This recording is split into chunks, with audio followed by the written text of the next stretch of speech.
किसी गांव में एक पंडित और उसकी पत्नी रहते थे। पंडित स्वभाव से बहुत आलसी था। वो कहीं भी कमाने के लिए नहीं जाता था। उसकी इस हरकत से पंडिताइन बहुत परेशान थी। एक दिन सुबह का समय था। पंडिताइन खाना बना रही थी। तभी पंडिताइन ने पंडित से गुस्साते हुए कहा, ऐ जी, तुम कहीं कमाने धमाने नहीं जाते हो। कल को हमारे बच्चे होंगे तो हमारा गुजारा कैसे होगा। पंडिताइन की यह बात सुनकर पंडित को बहुत बुरा लगा। वो पूरे दिन इस बात को लेकर चिंता में था कि पंडिताइन कह तो सही रही हैं, पर क्या किया जाए। तभी उसको एक सुझाव आया। पंडित ने कहा, सुबह कुछ नाश्ता पानी बना देना, मैं बाहर जाऊंगा। सुबह होते ही पंडित खाना बांधकर निकल पड़ा। वह जंगल के रास्ते होते हुए जा रहा था। कुछ दूर चलकर उसको एक स्याही बिल बनाते हुए दिखाई दी।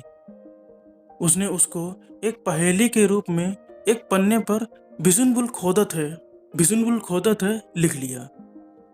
कुछ दूर आगे चलकर उसको एक बंदर डाल पर बैठा हुआ दिखाई देता है। उसने उसको पन्ने पर बैठ गटरमन लिखा। आगे चलते हुए उसको एक बड़ा सा अजगर रास्ते पर पड़ा दिखाई दिया। उसने उसे पड़ा धन्यस लिखा। अंत में उसको एक गिलहरी इधर से उधर भागती हुई दिखाई देती है।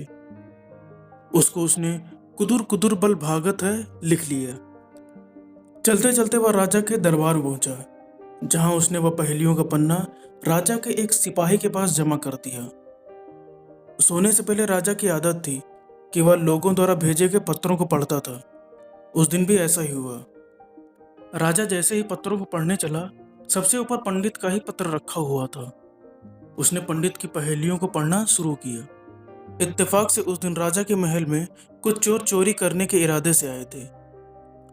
वे राजा के महल में सेंध लगा ही रहे थे कि राजा ने पहली पंक्ति पढ़नी शुरू की। भिसुन बिल खोदत है। चोरों में से एक बोला, रुको रुको, बैठ जाओ, लगता है राजा साहब जग रहे हैं। इतने में राजा ने अगली पंक्ति पढ़ी, बैठ गटरमन।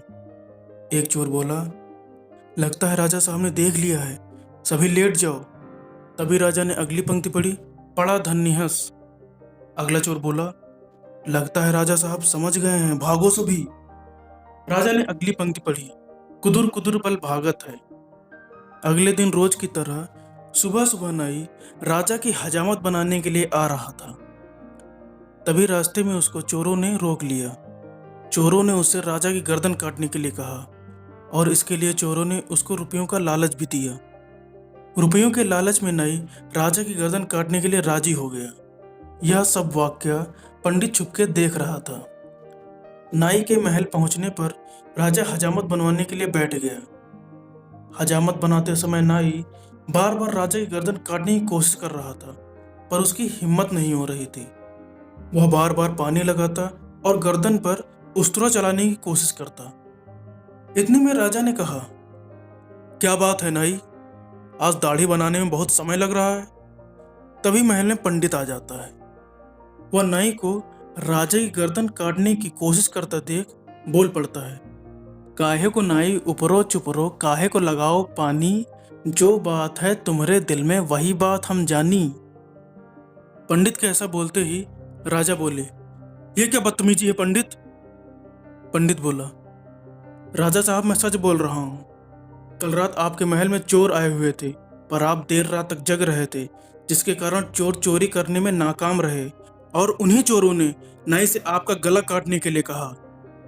इसलिए नाई को आज आपकी दाढ़ी बनाने में बहुत समय लग रहा है। राजा ने नाई से सच बोलने के लिए कहा। नाई बोला, राजा साहब, पंडित जी सच बोल रहे हैं। मुझे रास्ते में कुछ लोग मिले थे जिन्होंने मुझसे आपको मारने के लिए कहा। मैं पैसों की लालच में आ गया था, मुझे माफ कर दीजिए राजा साहब। राजा ने नाई को 100 करोड़ की सजा दी और पंडित से प्रसन्न होकर उसको हीरे जेवरात और रहने के लिए घर उपहार में दिया। पंडित गांव से पंडिताइन को लाकर खुशी खुशी जीवन व्यतीत करने लगा।